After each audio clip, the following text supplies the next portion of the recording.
साड़ी गोला दलकी जब पहिरी तो देह झलकी पिया साड़ी गोला दलकी जो बाजार से ले आई बोला तब से जिया को प्यार छलकी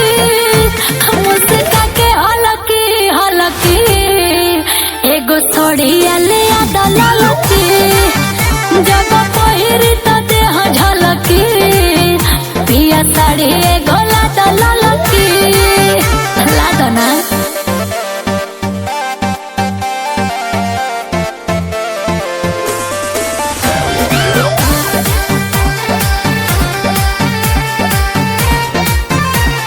सुनो देखे पड़ोसिन तो छाती जले